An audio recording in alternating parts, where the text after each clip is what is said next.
Good morning. It's morning Oasis time. I'm going to give you guys a minute to come in.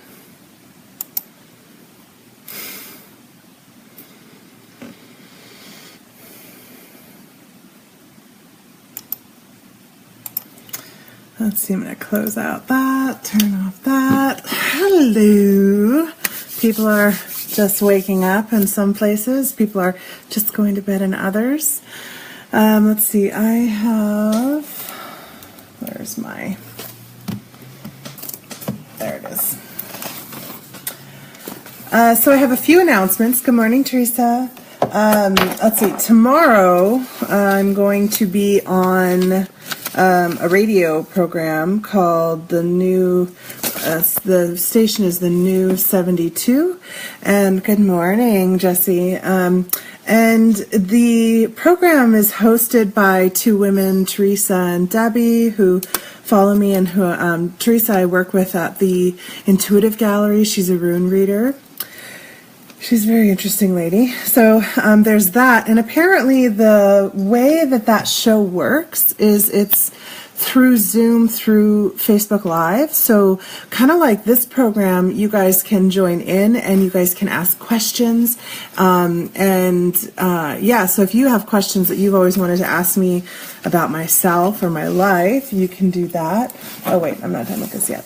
And then this weekend, the 18th, so like in 3 days, is the chakra workshop, and that's at New Renaissance. It's from 3 to 6 p.m. And then next weekend is the Emerald Spiral Fair info. So it's on my, it's on the Healing Pathwalkers, and I think I posted something about it yesterday, and tomorrow morning I'll post it again, Jessie. Yes, Teresa, you can get a card pull. And anybody else who wants a card pull as well is the time to ask for it. Where's that at? Oh, here we go. I think Teresa and TJ both asked for a card pull. Good morning, Claire. And okay, yeah, so then there's the Emerald Spiral Fair on the 25th. I'm going to be in Salem area on Monday and Tuesday, the 20th and 21st. Yeah, Claire, you want the third pull? I'll totally do that. Okay, we've got our card pulls for today. So yeah, I'll be down in Salem and we're doing a few sessions. So if my Monday is booked up, but Tuesday I have some time in the morning if some of you in the Salem area would like to see me. Is that everything? And then on the 1st of April, we've got another Intuitive Gallery. That one is going to be at the Vibrant Studios in what is that, Southwest Jefferson. So it's going to be in the Goose Hollow district of downtown Portland area. So that one's going to be cool. I know my friend Brian's going to be joining us there. He's a pretty interesting dude. He's a dragon master. He's medical intuitive. He's studied pre-med, I believe. I'm not sure exactly. So there's he has a lot to offer, and he works on the physicality in such a way that I haven't yet experienced. He came with us to the Sweat and got to meet some of my other great, awesome friends, and ended up working on all of us. And some of them, see naturopathic doctors and chiropractors and acupuncturists and people who work on that physicality scale, and they were blown away by his work. So yeah, he's a powerhouse. So check him out. And of course, then there's all the rest of us that are, have our own unique ways of showing up in this creation. So there's all that going on. Lots going on, right? Also, just to let you guys know, so normally my chakra workshop, I sell it as a recorded workshop, and it's a 3-hour workshop. It's long. It's designed to essentially teach you everything you need to know about chakras, and I normally sell it for $88. And because it's through New Renaissance and they have their own policies about pricing, it's only $30 to attend there. I'm also going to be having my sound guy. I've got an amazing sound guy, Kyle Devine.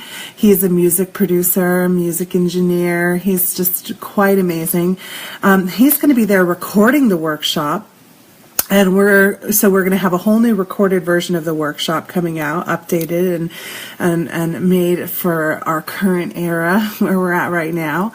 And he's going to be adding to the meditations music and some other sounds. He's going to make sure it sounds really good. It won't be an audio recording. It will just be, it won't be a visual recording. It'll just be an audio recording moving forward. So you won't be distracted by the visual. You can just really tune in, and we'll be selling that moving forward. So I'm excited for that. I think that'll be really cool. And so if you want to get it for really cheap and live and in person and being a part of that workshop, then New Renaissance is the place to come to. So book your tickets. I have no idea where they're at as far as how many spots are available. I don't know. I have no idea about any of that. You can't buy them through me. You have to go through her. Thank you, Jessie. Oh, I forgot to take off her bell. She got into trouble this morning because I have behind the speakers and everything completely blocked off. But she is the most relentless animal I've ever met in my life. It's like she knows there's cords back there, and she will do anything she can to get at those cords. And so today, I don't even know how she did it, honestly. I have no idea how she did it. But thanks to the bell, I knew she was back there. And I was like, I don't want you back there. And she doesn't, because she's a rabbit. So, okay, so that's all the announcements. All right, we're going to move into card pulls. Teresa, you asked first. Let's see who wants to talk to Teresa. You had a big night last night, Teresa. Your energy feels like it's shifting a bit. I've got all my crystals and stuff up here. It's like crowded. Okay. So the Energy Oracle cards want to talk with you, Teresa, and that's by Sandra Ann Taylor. Let's see. And one other thing I'll put out there is, I know it's starting to become that wedding season. I don't know if you guys are aware, but I am also a minister, ordained minister. I'm not too keen on the religious aspects or components, but something else that I do is work with couples to figure out and negotiate the, how to set up their marriage, boundaries, how to create a healthy, collaborative marriage.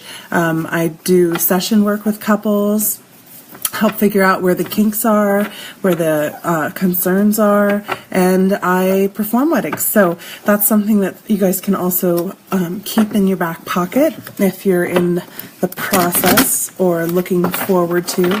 I also work with married couples and families, work with children and parents to help improve their lives.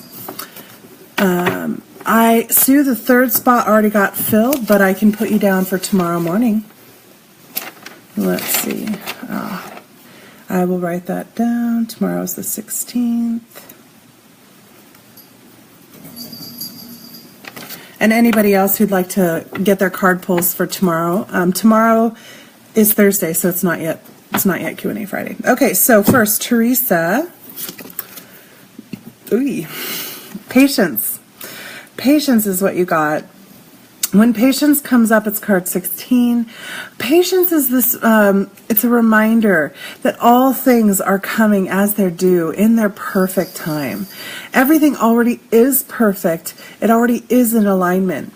Oftentimes when we get trapped in the concept of thinking of when this happens, I will do this. When I have that, I will be happy. When this is settled, I will find joy. And that's actually this future place that doesn't really exist. It doesn't exist until you get there, right? So the point is to hold the patience point is to hold the now. Now I am happy. Now I am perfect. Now everything is as it needs to be. And when we start to shift ourselves from the perspective of when into now, then we actually can do something about what's going on. Then we can actually learn from the lessons that are coming up, and we can actually take in the information that we need. So something is feeling a pressure of a when, and it's time to come into the now and see what now holds for you. That's what I'm getting for that. I'm going to just check if there's anything else. Nope, that was it. Okay, so TJ. I haven't seen TJ come in yet, but we'll do the pull anyway.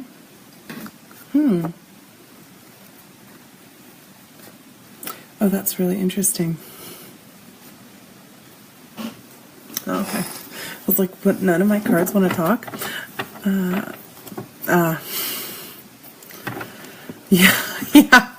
Yeah, Teresa, I'm not surprised. It had that flavor of,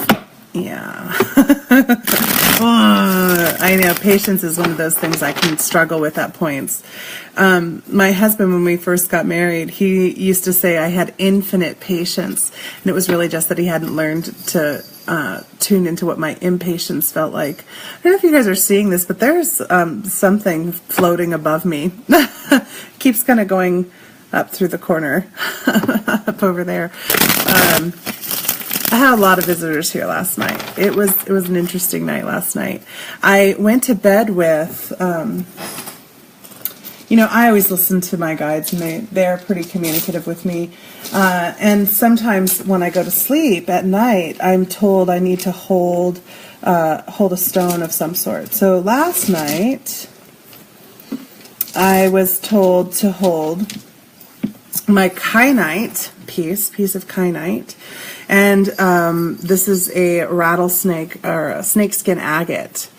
And so usually when that happens, I'll be told which hand to hold them in as I go to sleep, and I take all of my rings off. I was also told, oh, by the way, I got some new rings. If you're in the Portland area, the third eye is closing, and it's like my favorite place. I have loved the third eye since I was 14 years old. It's if any of you are familiar with Jack Herrera, Jesse will correct me. Jack Hanna, he was the guy who wrote The Emperor Wears No Clothes. His son is the owner of the third eye. They're closing, and I got this piece of labradorite there. I absolutely love their jewelry. Anyway, all their stuff's on sale, so I got myself, this one is called a star garnet. Let's see if I can make this star. It's hard to see the star in this camera. This one is iolite. It's like such a deep purple. It's almost blue. And then this is another garnet, and I love garnets. My wedding ring is a garnet. It's a champagne garnet. So anyway, I have some new rings. So I take all my rings off, and I take all my jewelry off, and I sleep with the stones that I'm told to sleep with. And so these were the two last night that I slept with. This is all about shedding and releasing. Agates are a layer upon layer of quartz, so they are about releasing layers in general. They help support integration or releasing in layers. So the snakeskin agate is really about shedding. And kyanite is about connecting in the multiplicity of yourself up into the higher realms, bringing in that information. So anyway, I was sleeping with these, and normally I have to find my stones when I wake up because, though I go to sleep holding them, I don't wake up holding them. Once I'm done, they'll usually end up under my pillow or at the top of my bed between my mattress and my headboard. Well, this morning, they both were sitting just so perfectly on top of my raw consciousness books that are at my bedside table. So I thought that was kind of funny, and it was a good reminder of what they wanted me to talk about today, which we'll get into in a few minutes. All right, so TJ, let's see. The cards that wanted to talk to TJ are my Shadowscape deck. That's by Stephanie Pui Moon Law and something more. This is my original deck that's just by Stephanie. So, yeah, you're probably going to see some other stuff going on. There's quite a bit of artifacts that show up in my imagery. There's a friend of mine who is Casey. He is a hardened scientist, and I absolutely love trying to stump him, and it's hard. One of the things that we disagree greatly on is that I believe the things that are easily dismissed as camera flare or lens flare or lens reflection are the ways in which we can actually see something that we can't normally. I think it's the method through which. So where he has the simple explanation, I have my own. So I enjoy that greatly. There it goes again. All right. Good confirmation. Thank you. Okay, so let's see. TJ, what cards do you want? All these decks are needing a little bit of shuffling, which is funny because, you don't know, Jesse? I am shocked. I'm shocked. Shocked. You should find out. All right, so TJ, you got the 9 of Wands. When this guy shows up, he's kind of at the end of his journey. He's a warrior. He's the seasoned warrior. He's like the veteran who survived everything that was thrown at him. He's crafty. He's creative. He's guided intuitively. He's a survivor. What he hasn't figured out is that the war is over, and he doesn't have to stand out there on guard anymore. There's other people who can do that for him. It's time to put down the weapons and to go and enjoy the fruits of the life that he built, that he's fought so hard for. So TJ, it's time to stop fighting and to start enjoying, to start relishing in the life that you've built, finding that the bits and the pieces that you can relish in. So that is that one. Yeah, that's pretty much all I'm getting. Nope, not Peter Glidden. No, his name is Jack. See, my problem is I always think of the animal guy. So I think Jack Hanna is the animal guy, but Jack Herrera is he's basically a weed advocate. He's a marijuana advocate. If you want to thank anybody for having medical marijuana on the ballot, he's who you should be thanking. He wrote a book called The Emperor Wears No Clothes, where he basically talks about the history of marijuana, how it became illegalized, and how it was really the cotton, the alcohol, and the tobacco lobbyists who created Hanna is the animal guy. So it's Jack Herrera. And he's instrumental. He's been instrumental in the movement of legalizing marijuana and destigmatizing it and its use. I think he lives in California. He's come up here a few times. One of my exes was heavily involved in Normal. And so he used to be so excited when Jack would come up and we'd ride around with him and smoke weed in his van. That was back in my 20s. Anyway, so let's see. Claire asked also for a card pull. Claire, something funny. Herrera, yeah. I thought so, Sue. Herrera, yeah.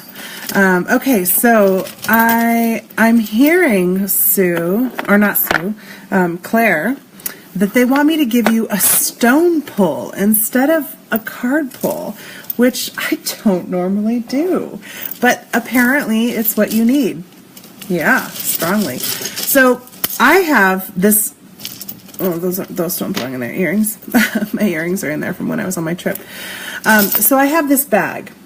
And whenever I go and do readings, if I'm going to be doing a full reading for people, or if I'm at fairs or galleries, I have inside my bag all these stones. You guys see them all? And what I'm cued to do, and this is something that kind of came to me through working, was to use these stones on the cards themselves.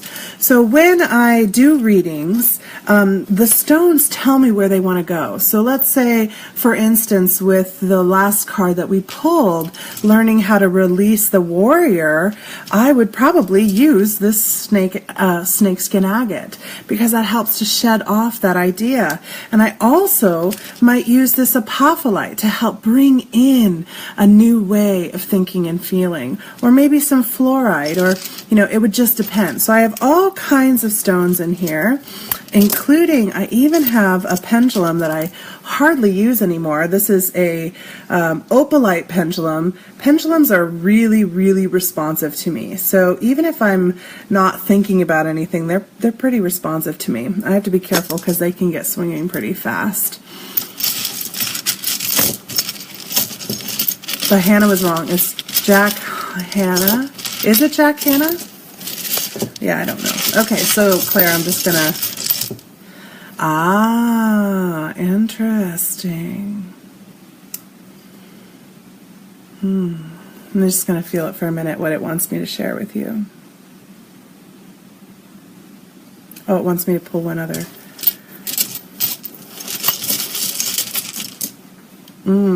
Oh, okay. That's very interesting. All right. So I'm going to look up the name of this one because it's one I don't use very often, and my mind just went blank real quick. 1 second.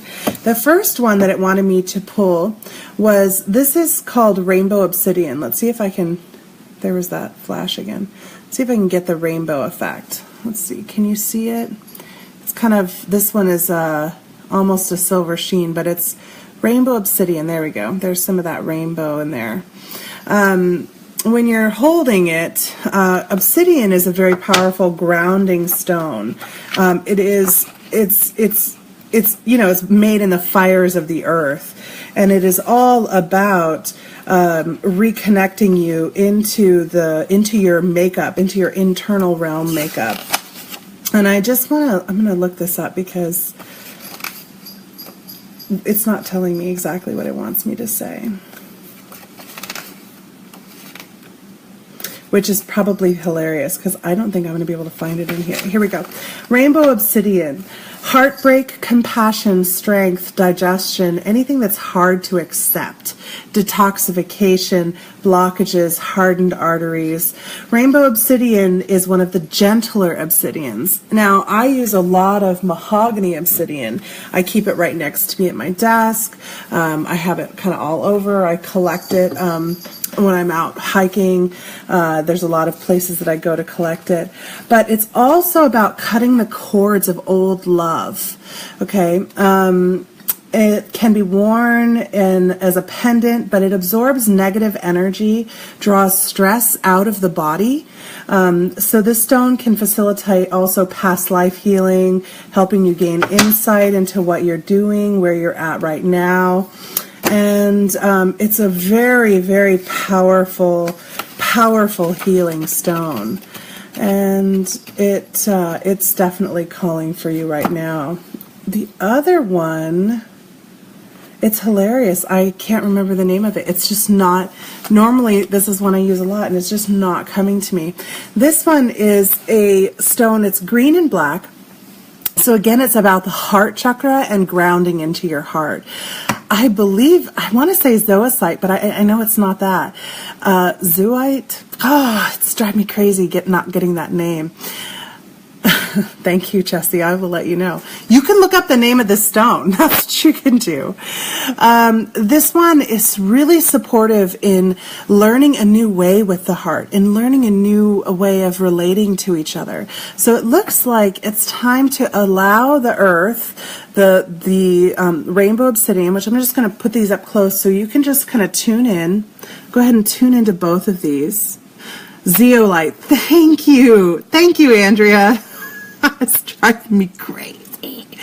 All right, so Claire, go ahead and tune into these and imagine that all the stuff that's hard right now, that's not coming through, that's not working well for you, is just being absorbed by these, and it's bringing in new energy, new heart energy, and it's holding you while you're releasing. Okay. All right. Looks like stones might be a new reading part coming in. We'll see. So there we go. Those are the readings for today. This is my favorite crystal book. It's quick and easy. I've got some other ones that have more, a lot more information in them, but this one has just about every stone I could want to look up in it. It's by Judy Hall, the Encyclopedia of Crystals. Yeah, so there we go. Okay, so today, what I wanted to talk about today, yesterday was really hard for me to talk about that. We were talking about our egos, and we did a lot of work on bringing in that red and that yellow ray to open and activate those chakras, open and create that space for each other and ourselves. Yeah, yes, go find your stones, Claire. They're calling to you, clearly. Yeah, so it was all about, how to clear these things through this activation. And today what we're going to do is do balancing. We're going to balance and harmonize those lower chakras.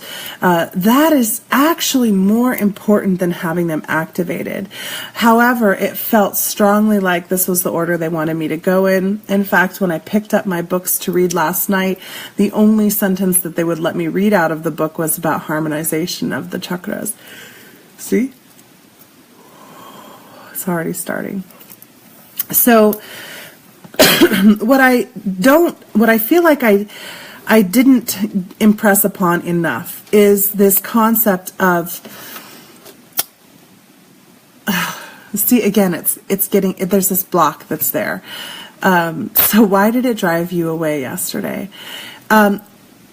I believe that a lot of us, especially those of us who are seeking to connect to guidance, seeking to connect to external guidance, the support teams, the networks that we have around us, the energies that are trying to communicate with us. We are very vulnerable when we're in that state. And, what I was talking about was about why I find myself struggling to follow the teachings of other teachers.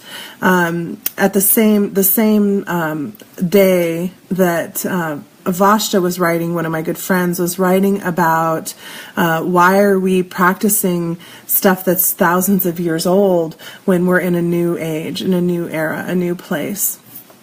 Why are we so focused on what was when we came here to bring in something new?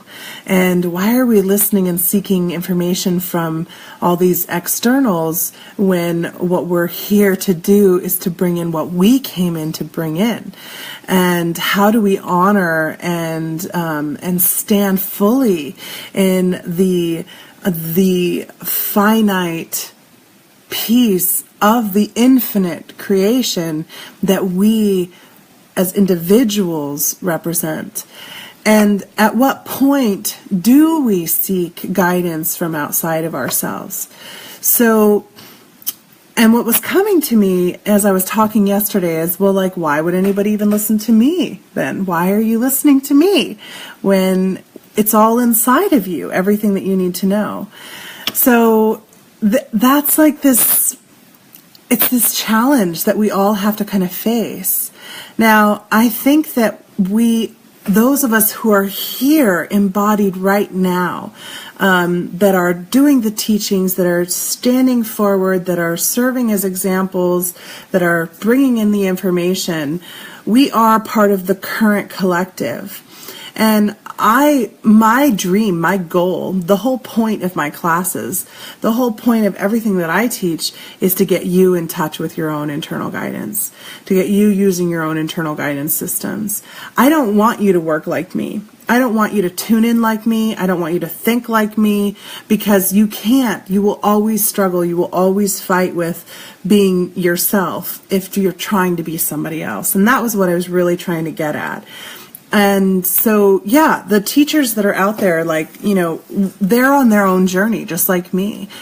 Teal Swan was talking about how the ego of the spiritual teacher and spiritual practitioner, and how we have multiple stages of enlightenment. First, as we're awakening in ourselves, we go through this aha moment of feeling this awe enlightenment, and then we go up and we feel that infinite connection, and we're totally in tune with it, and we've released everything about ourselves as individuals, as humans, and we feel that oneness, and then we have to come back into this world, back into the creation. Well, we have a choice. We can either stay there, or we can come and bring that back into the creation and bring it through our unique filtered perspective. And by doing so, we have this drive and desire to share it and to teach everyone about it. And what tends to happen, what happens often, is this narcissistic bubble of, I have found the way, I know the right way, I see the path, and you have to follow it too. Because then when the other selves all confirm it, then we feel validated in our path. And so then we have to go through a secondary enlightenment where we actually do recognize our one way is one piece of the whole infinite. So that's really where I feel like I'm at right now, personally, in my growth and development, is I want to get all of us bringing our pieces in so we can fill out the whole puzzle. And my personal goal is to get you connected in with your internal highest self guidance so that you can show up as your piece in that puzzle. Because otherwise the puzzle's full of holes. And when there's holes in the puzzle, then we're weak as a collective. We're weak as a whole unit. We can't find the oneness because the picture isn't completed. And it's in those holes, those gaps, that we become vulnerable to these influential energies that are seeking those of us who don't feel secure in what we're streaming, what we're getting. And I struggle with this too. I'm not removing myself from this problem. I recognize I struggle with this as well. Holes do need love. Yes, they do. They need a lot of love so they can be filled. The problem is that oftentimes, one of my other students, I won't out her unless she wants to be herself, she messaged me last night after having watched the show later and said, am I actually, somebody mentioned that my energy traces back to the Orion system. Am I vulnerable? Am I being negatively influenced? Am I a negative influence if my energy is from there? Now, remember, negative and positive do not have a value on them. They're just a part of the creation. They each serve in their own way. Just like, we could look at lava as a scary, dangerous thing because it burns everything in its path, but it also builds and creates and is the foundation with which other things are built upon. It challenges things. It fills in spaces. So we have to remove the negative and positive connotations and recognize instead what is my purpose? What am I here for? We can look at a murderer as somebody who's evil and bad. However, what if their purpose is to release people from the creation? What if there's all these contracts they have with those that they've murdered to release them from their soul contract, to provide them with the exit that they were looking for? What if that was the agreement ahead of time? That doesn't mean that we should embrace and love and accept this murderer soul. It means that's a challenger that's designed to be a catalyst that creates movement for us, that creates fear, that creates pain, that creates suffering, which is a catalyst of movement and growth and development. So there's a lot of challenges when we start trying to remove positive and negative polarity and find wholeness. And when doing so, if we're seeking external guidance in that, then what happens is we become susceptible to anyone who gives us an answer we like. Anyone who gives us answers that feed our ego, that feed our sense of being special, of being unique, of being the only one. And, things get corrupted very easily. You just have to look at religion to see that. You can look at any scripture in the Bible. As I'm reading, I can very quickly and easily pull and see, oh, this right here, this is channeled information. This is information coming from source. It feels like pure, resonant truth. And then boom, there's some little thing about how, this, of what thou shalt not do, like even the 10 Commandments, thou shalt not do this, thou shalt not do that. Well, that's not inclusiveness, that's not embracement, that's not allowance and acceptance of what is. So everything gets corrupted. Even in the Quran, when I'm reading through it, there's a whole surah about women and how women should be treated, and that a woman should always be treated with respect and should always be blah blah blah blah blah. But let's say her parents die, she never will inherit, even if she's the only child, she'll never inherit the full amount of her parents' what they're leaving, what's left behind, their wealth. She will only receive 1/3 or 1/2. And if it's a brother and a sister that are left, the brother gets the vast majority and she gets what's left. And then she becomes the obligation of the brother to care for. So it's like, oh yeah, that's definitely not divine channeled information. That's tribal law and customs. That's human filter stuff. And so it's through that weakness of our filter and our fear and insecurity of what we're getting that we become open and vulnerable to this other information coming through. Right now, our negative polarity in fourth density is existing in the Orion system. And there's a lot of positive things that have come out of Orion in the past, and as far as orientation of polarity goes. But right now, Orion is working on its negative polarity. So it's going to be doing the deconstruction things. So when we start talking about like big world conspiracy things like the Cabal or the Illuminati or even, our world governments or the concept of an elite class, all of that stuff comes from the Orion network. That is the Orion Syndicate. And the reason that they even give a rip about us is because as humans, we actually exist in this state where we have emotions that are so varied. We have a sensitivity. We feel things. The human vessel is extremely manipulatable. Our DNA is extremely manipulatable. It can express as many different things. We can change our eye color by changing our persona state. People who have multiple personality disorder, or DID as it's now referred to, dissociative identity disorder, have been known through just shifting through persona states to one has diabetes, one doesn't. One needs glasses, one doesn't. One will have a certain eye color, one doesn't.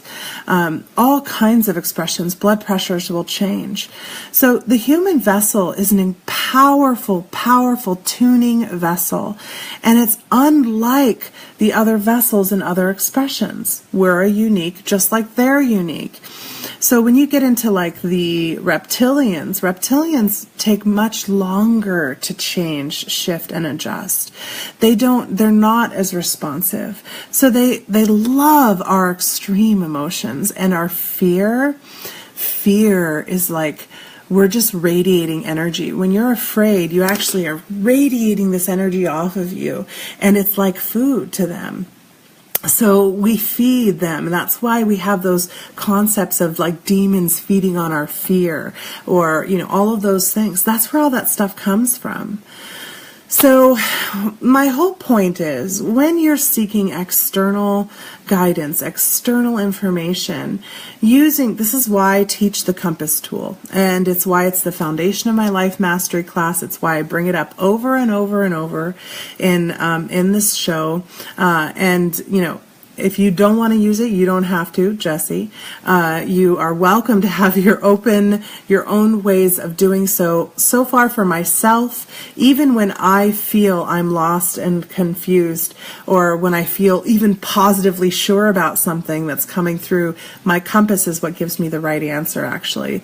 And then I can get at confirmations from others that I trust that also use tools of their own, or have clearer messages than I do, because we can confuse ourselves pretty easily in this whole thing.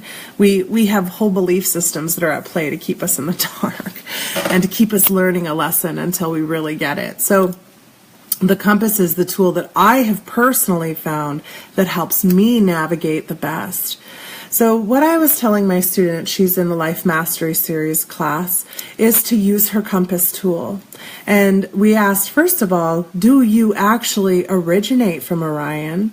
Or are you being contacted and connected to that constellation system through some negative belief systems that you're ready to now release? That's why it's coming to the surface.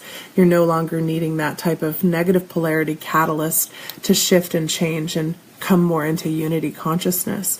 So quickly, her compass told her the truth of that, which is, no, you're not from there.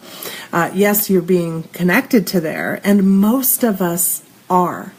Most of us have been, because we're exposed to popular media from the time that we're children. We're not taught about it. We're exposed to religious values and ideals. Anything that has an elitism, I am better than, that teaches us this as well. That's an exposure as well. We have everything around us designed to expose us to that. If you're drinking fluoride in your water, you're being subjected to it. If you're consuming the foods that are being pushed upon us, that are not even identifiable as foods by our body, then you're being subjected to it. So everything in the system has been designed for the last several thousand years, like 6,000 to 8,000 years, to feed on us, being kept in the dark, pumping our adrenaline, pumping our fear. Why do you think that, we had in the Roman days, we had the Colosseum. People loved watching others suffer in misery. And, just the other day when we were driving up to the Sweat Lodge, all of a sudden, all the traffic on I-5 slows to a stop. When we finally get up there, hi, Gurdeep. I hope you had fun at the party. So when everything comes to a stop, and why? Because there's an accident on the other side. There's nothing blocking our traffic, but one of the cars is flipped over. There's a body bag out there, and everyone has to slow down because they want to see it. That's our current modern day Colosseum. Why? Why would you want to see that? Why would you want to focus in on that? There's no reason other than taking pleasure or excitement or some sense of fear, right? So all of that stuff is programmed into us in order to keep us suppressed. And it's the challenges that have been built in order to force us to grow beyond. We have the choice. We have the choice to slow down and focus more on that car accident, or to speed up and continue on our path, recognizing that is somebody else's journey. We have the choice to sit and suffer and agonize and fight and speak out and organize in protest about any issue we choose. Or we have the choice to make the changes in our own lives, to make the changes in our own perspectives, to show up and speak out in a unity consciousness way rather than a decisive way. We have the choice to divide or to come together. We have those choices. So if we didn't have the negative polarity stuff, we wouldn't even see the choice in the first place. And it's our free will that chooses to go forward. So when everyone's crawling ahead of you, if you're also looking, then you have to stay at the crawl. But if you stay focused on moving forward, and your energy is moving forward, and you're releasing the concept of those, you're staying your path, and you're slowing down in tune with the people around you and noticing, this is what's going on around me. You can't force the entire group to move forward quickly, but you can keep your energy moving in that direction. And you can pause and reflect on the self. What part of me wants to sit and stare? If I also am tapping on my brakes to look, then am I rejecting looking at the self, or am I externalizing?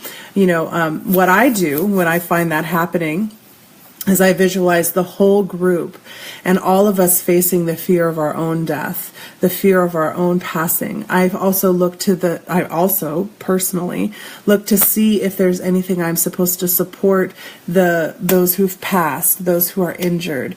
Is there any souls that need support in being released from their vessel? Is it happening with me there in order to support that vessel? So that's part of it too. There's a service to be done in all things. So that's what I personally do. And I make it a point to stay focused on the car in front of me.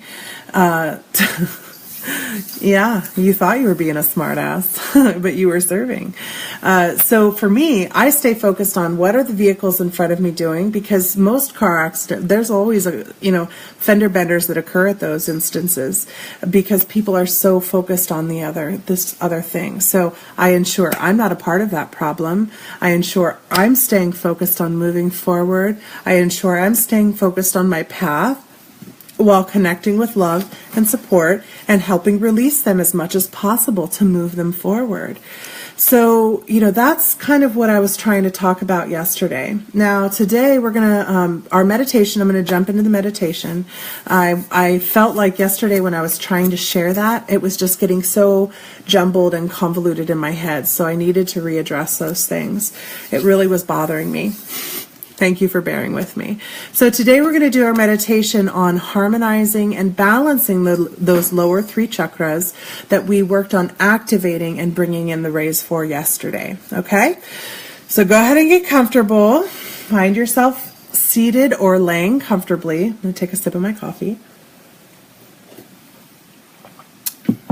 And while we do this, I'm going to use a couple of stones that will support us in this work.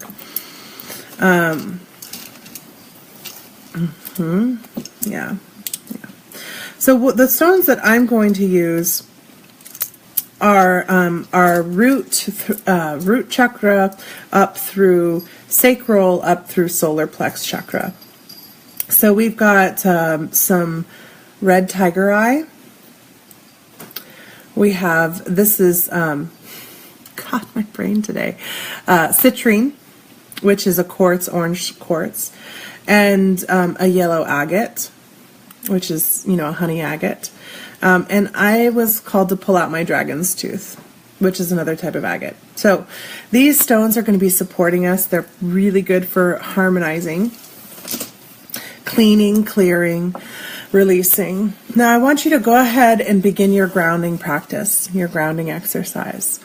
Taking a few deep breaths, breathing in, and exhaling. Go ahead and just start to release all those little things we were talking about. You can come back to them and do your own analysis and check in with where you're at and what you're tuned into and what you're connecting with after we're done with this harmonizing. Breathing in this present moment and exhaling, releasing.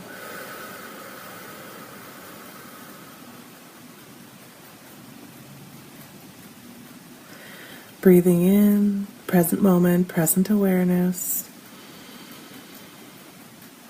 And as you exhale, go ahead and unhook yourself from the rest of today, everything you have going on after you leave from here tomorrow.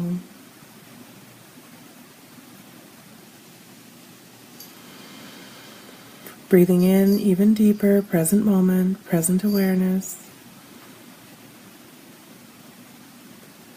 And exhaling, unhooking yourself from yesterday and all that happened this morning and before today. Imagine that little bell is just clearing energy for you.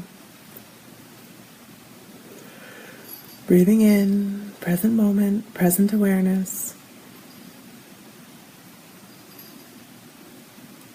And exhaling, releasing.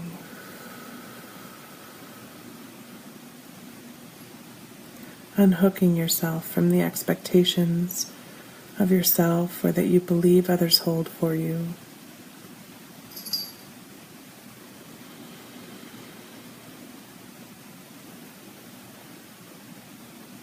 Feeling your roots dropping down into the earth, down into that crystalline structure. The earth is made up mostly of quartz. Let's tune into that quartz vibration of the planet that makes the earth, as Tesla says, ring like a bell.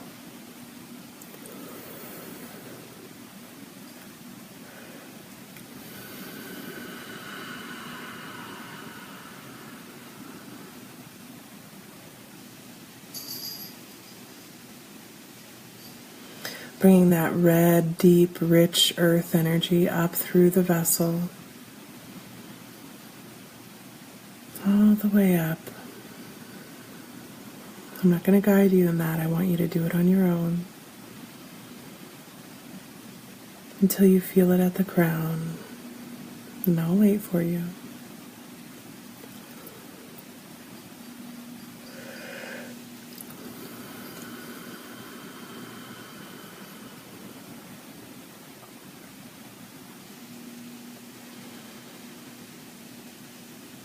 Those of you who are already ready, you're welcome to go ahead and connect in. Let's hold the space for those who need a little more time.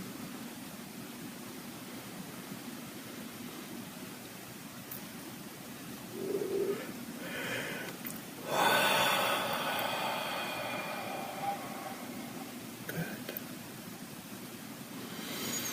Allow that crown chakra effortlessly and gracefully to open up. As you're ready,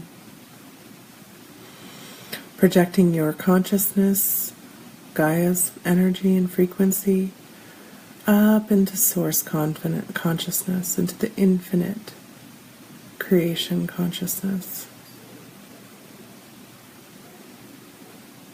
You guys are so good at this. We've all remembered how to come home. It's beautiful, isn't it?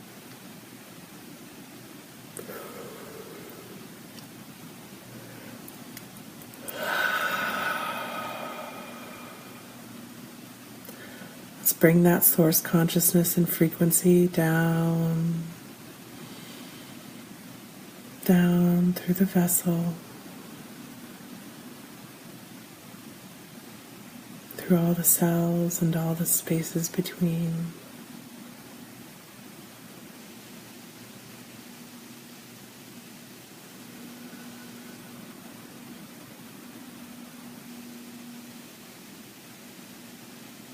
Till it's oozing out of our vessel through our roots and into Gaia.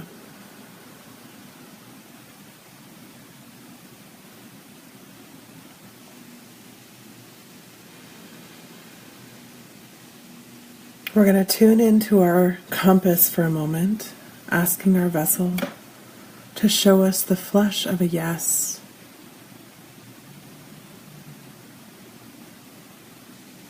And to show us the shift into a no. And now we're going to reorient the compass into a tuner. Show me what it is to be in tune and in alignment. Feel that sensation. And know that as the tuning comes in, you're going to turn, your energy is going to be guiding you this way. So, I want you to tune your consciousness into your root chakra, into that red root space, and imagine, just like you're tuning a guitar or a piano, you're striking the root chakra, plucking it, and using your tuner, adjust the energy, guided by your highest self, guided by source consciousness, tuning and harmonizing that root chakra into its optimum resonance with earth, with your highest self, with your physical vessel, with your energy, creating a cord.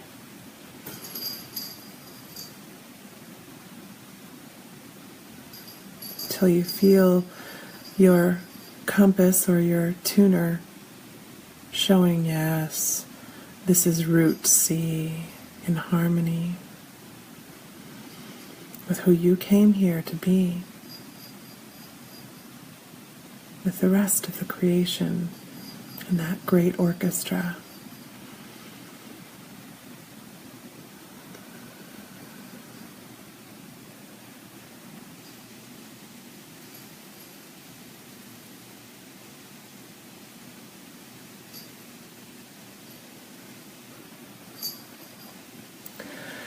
Now we're going to pluck that soul, the sacral chakra, that sacral bee,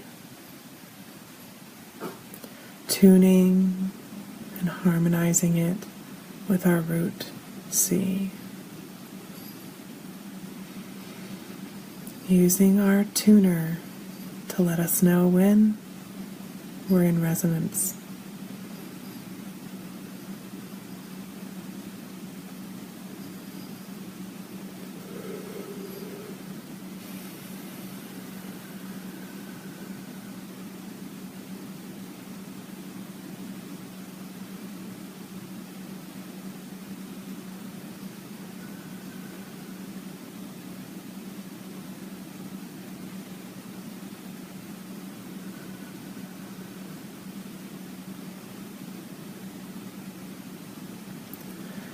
If it helps support you, imagine that your body, like a vessel, is an instrument. Any instrument you want. And you're tuning the tuning pegs on that instrument.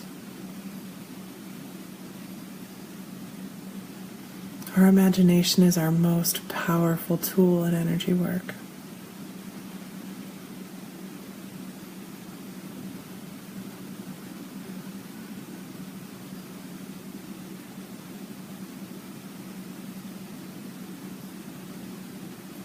I'm feeling the most amazing sensations in my root and sacral chakra right now.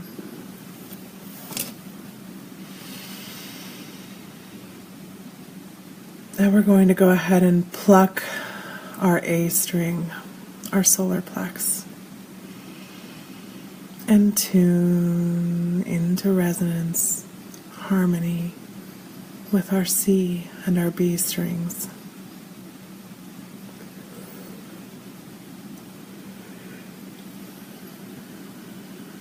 That yellow ray, yellow tune.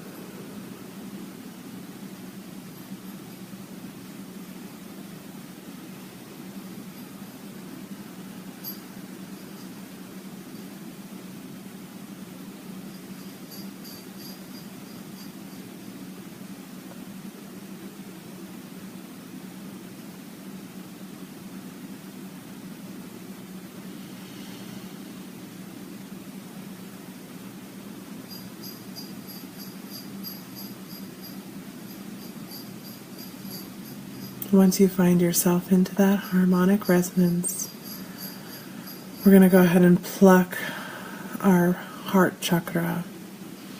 Our heart is G. And we're going to tune that G string until it's in resonance, harmonic frequency with our C, our B, and our A strings.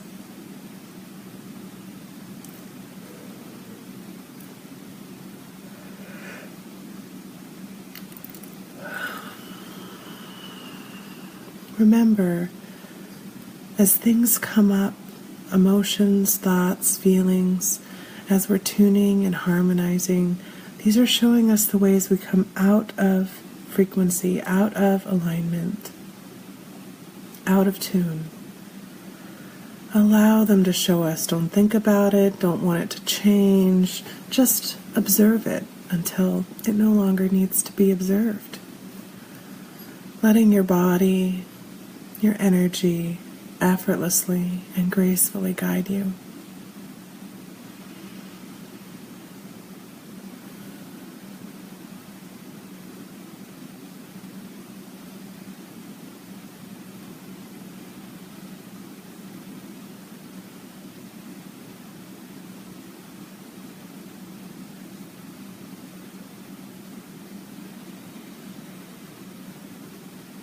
And because, as a collective, what we're working on is our G, our heart, this is where we're going to stop. The higher chakras will attune as you get more in alignment with yourself and more in connection with your higher self. They're not to be manipulated and controlled. It's for the lower chakras, for us to learn these things. Feel this resonance, this harmonic, as you strum a chord with your strings.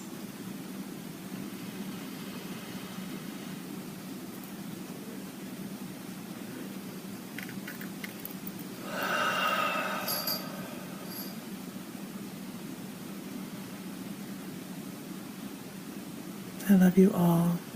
Stay in this space as long as you choose. Continue up your chakra system if you choose. Thank you for joining me today.